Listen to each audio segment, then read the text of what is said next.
바울과 바나바 두 사도는 1차 전도 여행을 성공적으로 마치고 지금 수리아 안디옥 교회로 돌아왔습니다. 두 사도는 돌아온 이후에 사역 보고를 하게 되었고요. 오랫동안 또 수리아 안디옥 교회 성도들과 그렇게 신앙생활을 하게 되었어요. 지금까지 이 수리아 안디옥 교회는요, 박해를 피해서 흩어진 성도들에 의해서 세워진 이후에 바울과 바나바를 파송하여 선교의 앞장을 서는 등 정말 건강하고 견고하고 평안하게 그렇게 성장해 왔습니다. 그런데 오늘 본문을 보게 되면 언제나 평안할 것만 같았던 수리아 안디옥 교회에 한 가지 문제가 이제 발생하는 것을 볼 수가 있는데요. 우리는 이 오늘 본문을 통하여서 이 수리아 안디옥 교회 안에 문제가 발생했을 때 바울과 바나바 이 두 사도를 비롯하여서 온 교회 성도들이 그 문제를 어떻게 처리해 가는지, 그리고 안디옥 교회에 발생한 문제를 처리함에 있어서 예루살렘 교회의 사도들과 성도들은 어떤 역할을 하는지에 대해서 우리가 좀 살펴보도록 하겠습니다. 우리는 지금까지 이 사도행전을 통하여서 각 지역에 복음이 확산되고 교회가 세워지는 그런 과정들에 대해서 살펴봤었는데요. 예수님이 부활하여 승천하실 때만 해도 사람들이 주 예수 그리스도를 믿고 각 지역의 교회가 세워지게 된다라는 것에 대해서는 상상할 수 있었어요? 없었어요? 상상할 수도 없었습니다. 생각할 수도 없었어요. 그런데 이 성령의 능력으로 말미암아 사람들이 생각할 수도 없었던 일들이 일어났잖아요. 사람들은 생각할 수 없었지만 근데 구약의 선지자들은 이미 그 말씀들이 예언이 되어져 있었고 성취가 될 것이다. 선지자들은 이미 이야기를 했지만 그럼에도 불구하고 많은 사람들이 예수님이 부활승천 때만 해도 유대인들이 예수님을 믿고 이방인들이 예수님을 믿게 될 것, 또 각 지역의 교회가 세워지게 될 것 생각하지도 못했던 일이었어요. 예수 그리스도를 미워하고 십자가에 못 박았던 유대인들이 예수님을 근데 믿게 되는 일들이 실제로 발생했잖아요. 유대인들로 말미암아 예루살렘과 갈릴리아 온 유대의 교회가 세워지게 되는 일들이 그런데 일어났잖아요. 예수 그리스도에 대해서 듣지 못한 채 우상을 섬겼던 이방인들이 수리아 안디옥과 그보로와 밤빌리아의 버가와 비시디아 안디옥과 이고니온과 루스드로와 더베에서 예수님을 믿는 일들이 생겨나기 시작했습니다. 또 그들을 통해서 교회가 각 지역에 세워지는 일들이 발생하게 되었던 거죠. 바울은 수리아 안디옥 교회로 돌아온 이후에 그 모든 일들이 하나님이 함께 하셨기 때문에 가능했다. 그런 것들을 고백했었잖아요. 이방인들의 믿음의 문을 열 수 있었던 것, 그곳에 교회가 세워질 수 있었던 것, 그 모든 것들은 하나님이 함께 하셨기 때문에 가능할 수 있었다. 이렇게 사도행전 14장 27절에서 고백을 하고 있습니다.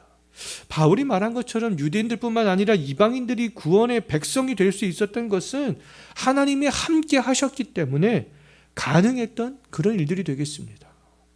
그런데 하나님이 함께 하심에도 불구하고 복음이 확산되고 각 지역의 교회가 세워지는 과정 속에서 어려움이 없었던 것은 아니었잖아요. 지금까지 복음이 확산되고 교회가 세워질 때 수많은 위기가 있었습니다. 교회의 위기는 근데 교회 안팎에서 그렇게 비롯이 되었었는데요. 교회 밖에서부터 위기가 시작되었을 때 그때에는 교회 안에 있었던 성도들이 할 수 있었던 일들이 아무것도 없었어요. 할 수 있는 일들이 없었습니다. 사도행전에서 교회 밖에서 시작된 교회의 위기는 다 교회 박해로 그렇게 나타나게 되었던 것들을 볼 수 있는데요. 박해 때에 특히 교회를 박해하는 세력이 공권력을 가진 사람들이나 어떠한 경제력을 가진 사람들이라면 교회가 그때 할 수 있었던 일들이 아무것도 없었잖아요. 사도행전을 봤을 때 교회 외부에서 시작된 그 박해는, 그 위기는 다 공권력을 가진 사람들, 어떤 경제력을 가진 사람들, 그런 사람들에게서 다 시작되었던 것들 우리 이미 살펴봤습니다. 이들이 교회를 박해했을 때 교회가 할 수 있었던 일들, 성도들이 할 수 있었던 일들이 있었어요? 없었어요? 아무것도 없었습니다. 그렇기 때문에 스데반 집사와 야고보 사도는 순교를 당할 수밖에 없었고요. 베드로와 요한과 바울은 매를 맞고 옥에 갇히고 돌에 맞고 도망다니는 그런 삶들을 살아갈 수밖에 없었어요. 또 다른 성도들은 박해를 피해서 흩어지는 그런 삶들을 살아갈 수밖에 없었습니다.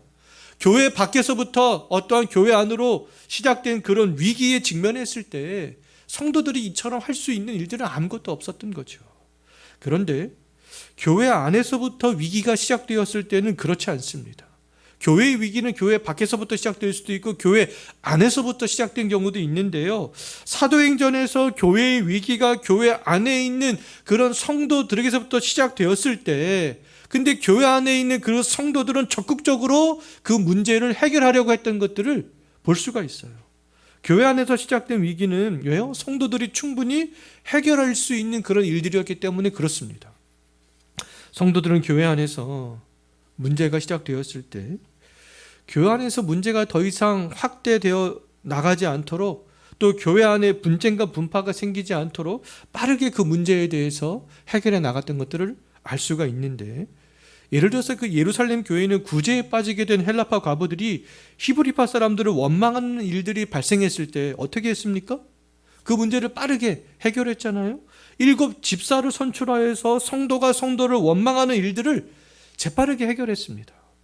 예루살렘의 사도들이 사울의 회심을 믿지 못하고 사울을 두려워하여서 사울과 교제하기를 꺼려하고 있을 때 예루살렘 교회의 성도 중 한 사람이었던 바나바가 어떻게 했습니까? 적극적으로 주선하여서 이 사울과 예루살렘 사도들이 함께 교제할 수 있도록 그 문제를 이 바나바가 해결했잖아요. 또 베드로가 이방인 백부장 고넬료에게 복음을 증거한 이후에 할레파 그리스도인들이 베드로를 비난하는 일들이 발생했었습니다. 이때 베드로는 고넬료에게 갈 수밖에 없었던 필연적인 이유에 대해서 할레파 그리스도인들에게 자세하게 그렇게 설명하잖아요. 자세하게 설명함으로써 교회 안에서 발생한 위기, 자기를 향한 어떤 비난, 그것들을, 그 문제를 해결하고 교회가 어떻게 분란이 일어날 수 있는 그런 요소들을 잘 극복해 나가는 것들을 우리는 이미 살펴봤습니다. 오늘 본문을 보게 되면 1차 전도 여행을 마치고 돌아온 바울과 바나바가 이제 수리아 안디옥 교회에 있을 때 처음으로 그 교회에 위기가 찾아오게 되는 것을 볼 수 있어요. 근데 이 안디옥 교회의 위기는 교회 밖에서 시작된 위기가 아니었습니다. 교회 안에서 그 위기가 시작되는 것들을 볼 수 있는데요. 안디옥 교회에 어떤 위기가 발생했는가? 1절 한번 보십시오. 유대로부터 어떤 사람들이 안디옥 교회로 내려오잖아요. 근데 이 사람들은 비그리스도인들이 아니었어요. 이 사람들은 그리스도인들이었습니다. 그리스도인이었기 때문에 교회 안에서 이 문제와 어떤 위기가 시작된다라고 말할 수 있는데요. 이 사람들이 안디옥 교회로 내려와서 구원을 얻기 위해서는 할례를 받아야 된다. 이것들을 막 가르치기 시작했습니다. 할례를 강조한 사람들이 누구인가, 이 사람들에 대해서 정보를 조금 더 자세하게 알 수 있는데요. 5절 한번 보십시오. 5절을 보면 그 사람들에 대해서 좀 더 우리가 자세한 정보를 알 수 있잖아요. 안디옥 교회까지 와서 할례를 구원의 조건으로 강조한 사람들은 누구였습니까? 바리새파 그리스도인들의 일부, 그 사람들이었던 것이죠. 좀 전에도 말씀을 드렸지만 이 사람들은 베드로가 이방인 백부장 고넬료의 집에 간 것을 비난했던 할레파 그리스도인들이었던 거죠. 예루살렘 교회 안에는요, 예수 그리스도를 믿고 유대교를 떠나서 그리스도인이 된 사람들이 이렇게 많이 있었지만 그럼에도 불구하고 구원에 대한 진리를 아직까지 온전히 이해하지 못한 성도들이 있었던 거예요. 아직까지도 유대교적인 그런 신앙생활에서 벗어나지 못했던 그런 사람들이 여전히 예루살렘 교회에는 남아 있었다라는 것들을 알 수가 있겠습니다. 안디옥 교회 성도들은 사도들이 있는 예루살렘 교회에서부터 이제 그리스도인들이 왔기 때문에 그들의 권위를 존중해 주었잖아요. 그렇기 때문에 그들이 안디옥 교회에서 가르치는 것들을 허락했던 거죠. 그런데 그들의 가르침을 가만히 듣고만 있을 수는 없었어요. 할례를 구원의 조건으로 말하는 가르침은 왜요? 진리에서 떠난 가르침이었기 때문에 그렇습니다. 성도들이 거짓된 말씀에 현혹될 우려가 이렇게 발생을 하자 안디옥 교회의 바울과 바나바는 또 즉시 그 문제를 해결하려고 하는 것들을 볼 수가 있습니다. 교회 안에서 이렇게 문제가 발생했잖아요. 지금까지 봐왔듯이 이 두 사도는 교회 안에서 발생한 문제를 또 즉시 해결하려고 했던 거죠. 할례를 강조하는 사람들의 가르침은 교회에 심각하게 위협을 줄 수 있는 주장이었기 때문에 이제 바울과 바나바는 그들과 논쟁을 시작합니다.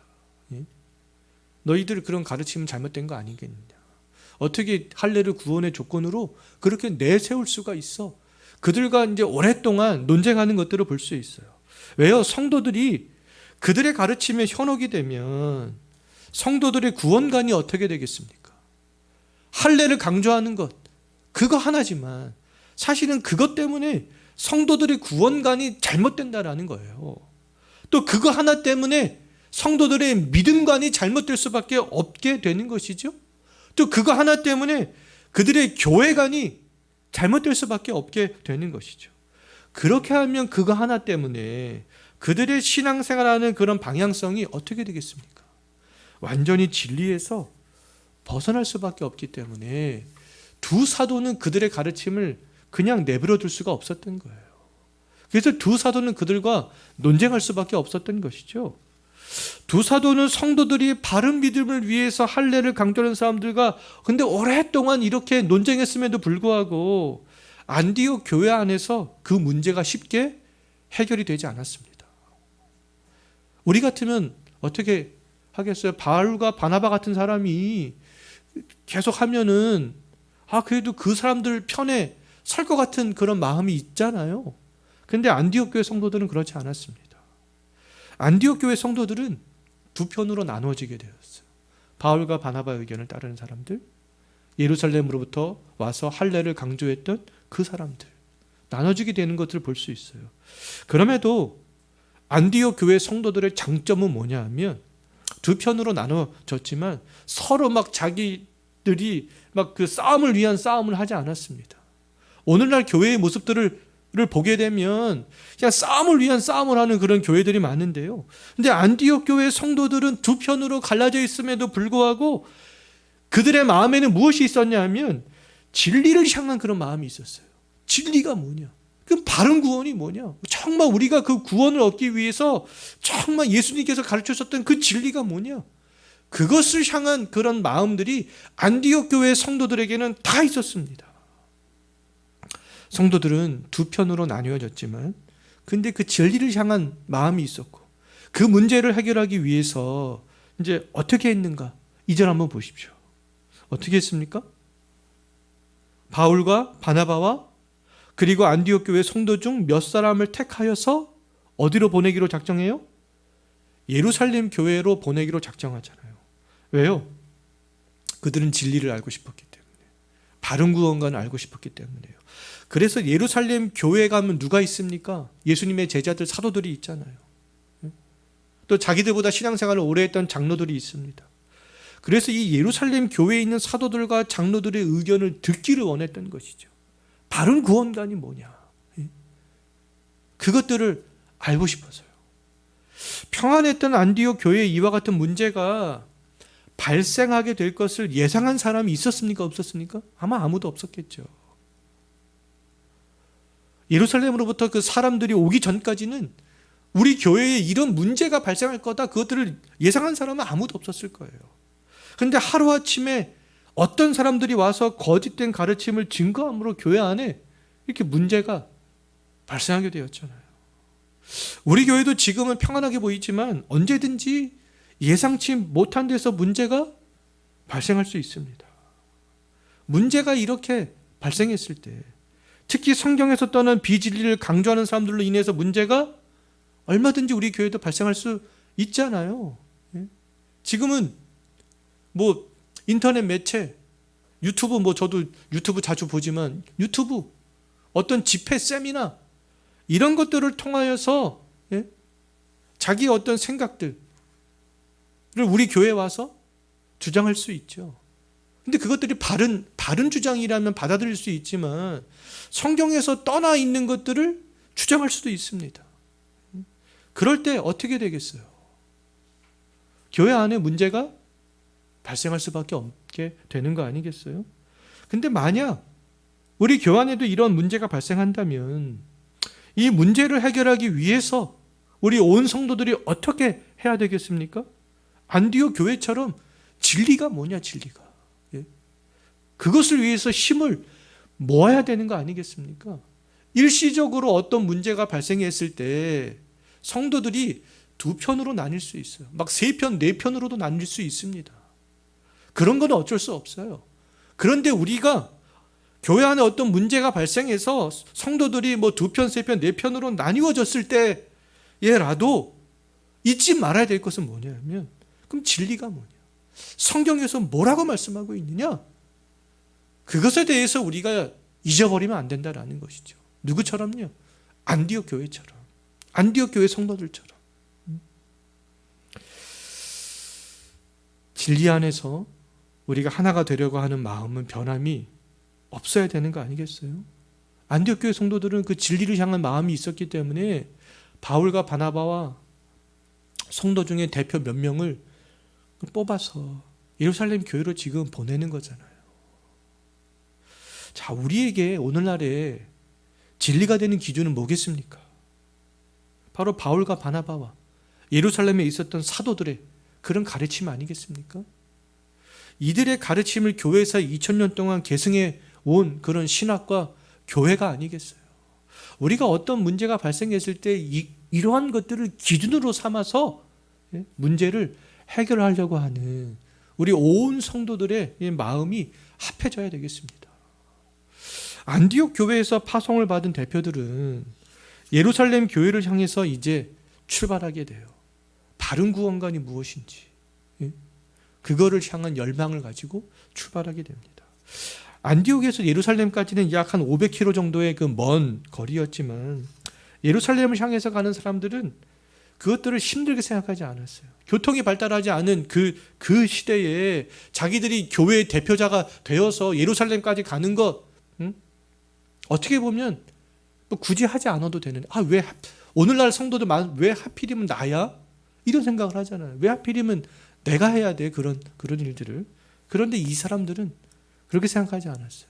바른 진리가 무엇인지, 그 진리가 우리 교회 안에서 바르게 설 수 있다면 그 마음을 가지고 예루살렘을 향해서 나아가게 됐던 거죠. 그들은 예루살렘까지 걸어가면서 말씀을 가르칠 수 있는 그런 기회로 또 삼는 것들을 볼 수 있는데요. 3절 한번 보십시오. 예루살렘으로 가면서 그들이 어디를 들립니까? 베니게와 사마리아에 들리잖아요. 베니게는 페니키아를 말하잖아요. 사복음서에서 두로와 시돈이 위치한 곳, 그것이 바로 이 베니게가 되겠는데요. 안디옥 교회의 이 대표자들은 이 베니게와 이 사마리아에 이미 교회가 세워져 있었습니다. 그런데 그 교회를 들리면서 말씀을 다시 가르치잖아요. 어떤 말씀을 가르쳤어요? 이방인들이 주께 돌아온 것에 대해서 말씀을 증거했습니다. 이방인들이 어떻게 주께로 돌아오게 되었는지. 두 사도는 1차 전도 여행을 하면서 이방인들에게 할례를 강조했어요? 강조하지 않았어요? 강조하지 않았잖아요.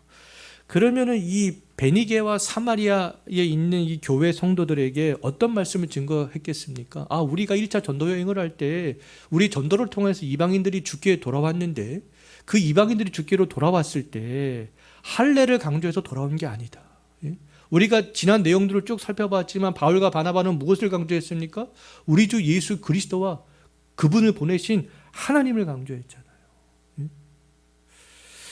베니게와 사마리아에 있는 성도들이 바울의 말을 듣고 그러면 어떤 감정이었는지 3절을 다시 한번 보십시오. 할례를 강조하지 않고 이방인들이 주께 돌아왔다. 우리 주 예수 그리스도를 통해서 주께 돌아왔다라는 것들을 그러면은 강조하지 않았겠어요? 그것들을 그들에게 이야기했을 때 그들의 마음이 어떻습니까? 그들이 상당히 기뻐했다. 이렇게 말씀하고 있잖아요. 왜요? 그들이 기뻐했던 것은 이방인들이 주께로 돌아온 것과 자기들도 주께로 돌아온 것 동일한 방식이었거든요. 왜요? 자기들도 지금 할례를 받았어요? 안 받았어요? 할례를 안 받았거든요. 예? 자기들도 그러면은 바른 믿음 안에 있었기 때문에 기뻐했던 거 아니겠습니까? 베니게와 사마리아에 있는 교회는 바울과 바나바가 복음을 증거해서 세운 교회가 아니었어요. 예루살렘 교회의 박해를 피해서 흩어진 성도들이 복음을 증거하여 세운 교회였습니다. 그럼에도 그들은 바울과 바나바의 의견에 동의할 수 있었어요. 기뻐할 수 있었습니다. 왜요? 박해를 피해서 흩어졌던 사람들이 이 베니게와 사마리아의 교회를 세울 때 바울과 바나바와 같은 복음을 증거했기 때문에 가능했던 일이었죠. 박해를 피해서 흩어진 성도들이 전한 구원관과 이 두 사도가 증거한 구원관이 동일했던 거예요. 바울과 바나바는 말씀을 교육하기 위해서 베니게와 사마리아에 있는 교회에 들렸지만 오히려 그들이 두 사도의 말을 듣고 기뻐한 것을 보면서 두 사도가 예루살렘으로 향해 가는 발걸음이 어떻겠어요? 굉장히 가벼웠겠죠. 우리가 할례를 강조하지 않는 것은 우리뿐만 아니라 박해를 피해서 흩어졌던 그 성도들도 우리와 동일한 복음을 전했구나. 그렇게 생각하지 않았겠어요? 안디옥 교회 성도들은 의견이 분분했지만 베니게와 사마리아 교회 성도들은 두 사도와 일치했기 때문에 두 사도는 이 베니게와 사마리아 교회 성도들의 지지를 받으며 더 확신하며 예루살렘 교회를 향해서 나아갈 수 있게 되었던 거죠. 자, 이제 이 두 사도를 비롯해서 안디옥 교회 대표자들이 이제 예루살렘 교회에 도착하게 됩니다. 예루살렘 교회는 그들이 도착하자마자 이제 즉시 회의에 들어가는 것을 볼 수 있어요. 처음에도 살펴보았듯이 예루살렘 교회 안에는 할례뿐만 아니라 이제 모세의 율법까지 강조하는 바리새파 그리스도인들이 있었습니다. 예루살렘 교회의 사도들과 장로들은 이 바리새파 그리스도인들의 주장과 바울과 바나바의 주장을 이제 오랜 시간 동안 다 듣는 것을 볼 수 있어요. 양편의 논쟁을 오랜 시간 동안 들었던 이 예루살렘 교회의 사도와 장로들은 이제 마지막 결론을 내리기 위해서, 그 회의에 결론을 내리기 위해서 이제 마지막으로 베드로 사도와 예수님의 친동생인 야고보 사도의 말을 마지막으로 듣습니다. 근데 이 결론부터 말씀을 드리자면 이 베드로와 야고보 사도의 주장은요, 바울과 바나바와 베니게와 사마리아 교회와 일치했다라는 것이죠.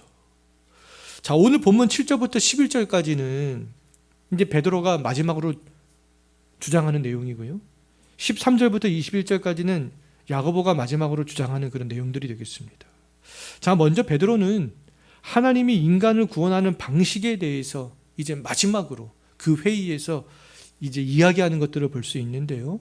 베드로는 그때 이제 두 단계로 자기의 주장을 펼쳐나가는 것들을 볼 수 있습니다.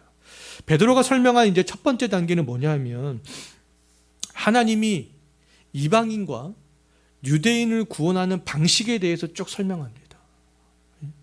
베드로는 하나님이 유대인과 이방인을 구원하는 방식이 다르지 않다.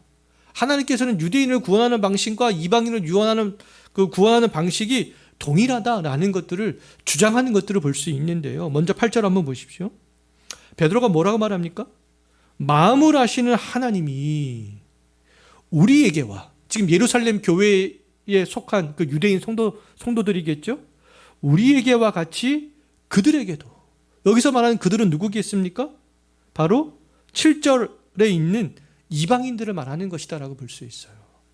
더욱더 구체적으로는 사도행전 10장에 있었던 이방인 백부장 고넬료의 집안이 구원을 받게 된 것들을 지칭하는 것으로 볼 수 있는데요. 베드로는 하나님이 예루살렘 교회 성도들을 구원하는 방식과 그렇다면 이방인 고넬료의 가정을 구원하는 방식이 다르지 않다, 동일하다, 그것들을 지금 이야기를 하고 있는 거예요. 하나님은 예루살렘 교회 성도들과 이방인 교회 성도들에게 7절부터 9절 말씀을 보게 되면 동일하게 성령을 주시고 동일하게 믿음을 주셔서 그들을 구원하신 것이다. 지금 베드로가 할례를 강조하고 있어요? 안 하고 있어요? 할례 강조하고 있지 않잖아요. 유대인들과 이방인들이 하나님의 백성이 되는 것은 하나님께서 그들에게 동일하게 성령을 주시고 동일하게 믿음을 주셨기 때문이다. 지금 이런 주장을 펼치고 있는 것이죠. 자, 베드로가 이제 설명한 두 번째 단계가 있는데요. 그 두 번째 단계는 구약 시대를 살았던 조상들과 현재 예루살렘 교회 성도인 유대인들을 구원하는 방식이 다르지 않다, 동일하다. 그것에 대해서 또 두 번째로 말하고 있는 것을 볼 수 있어요. 베드로는 유대인들로 구성된 예루살렘 교회 성도들과 신약시대 교회가 태동하기 전에 구약시대를 살았던 조상들의 그런 구원을 지금 비교하고 있는데요. 10절 한번 보십시오. 베드로는 할례와 율법을 구원의 조건으로 말하는 바리새파 그리스도인들을 향하여서 뭐라고 말씀하고 있습니까? 너희들이 계속해서 할례와 율법을 구원의 조건으로 말한다면 그것은 하나님을 지금 시험하고 있는 거야. 지금 이렇게 얘기하고 있잖아요. 하나님을 시험한다는 것은 어떤 의미겠습니까? 여기서 하나님의 구원 사역을 지금 너희는 방해하고 있는 거야, 막고 있는 거야, 그런 의미가 아니겠어요? 또 할례나 율법을 강조하는 것은 또 10절에서 뭐라고 말씀하고 있습니까? 그리스도인들이 감당할 수 없는 멍에를 너는 무겁게 매게 하고 있는 것이다. 너희 지금 잘못된 그런 가르침을 가르치고 있는 거야. 지금 그렇게 이야기를 하고 있잖아요.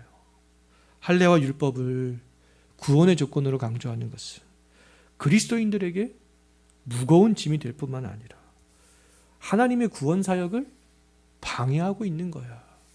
지금 베드로가 이렇게 주장을 하고 있는 거죠.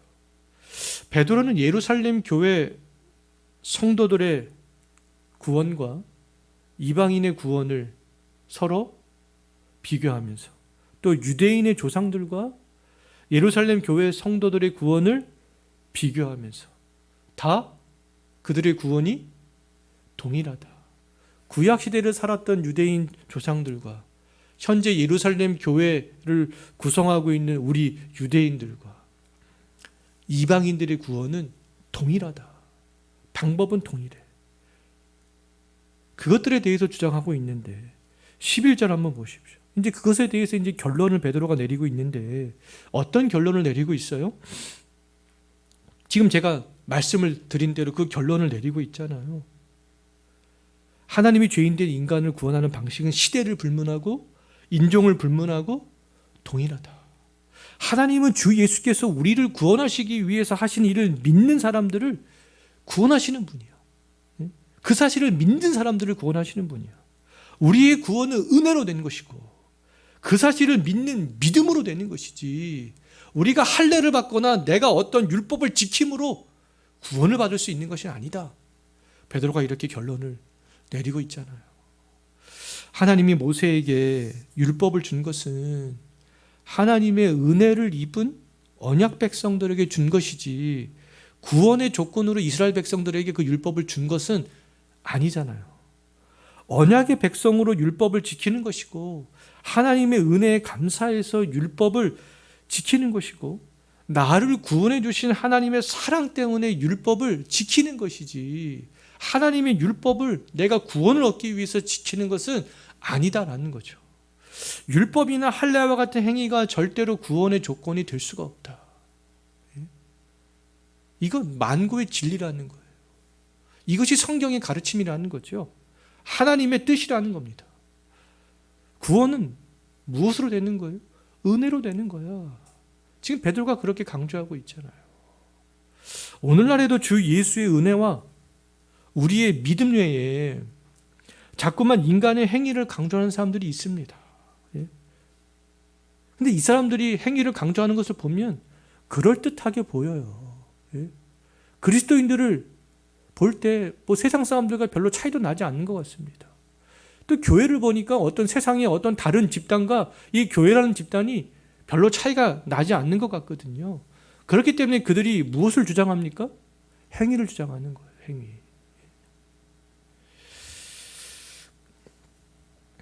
근데 오늘 본문에서 뭐라고 말씀하고 있어요? 선행 등 인간의 행위를 강조하는 사람들, 율법을 지키는 것을 구원의 조건으로 말하는 사람들은 하나님을 시험하는 것이다. 하나님의 구원을 지금 너희들은 막고 있는 거야. 그렇게 말씀하고 있고, 바른 구원의 길을 가는 사람들에게 무거운 멍에를 매게 하는 것이다.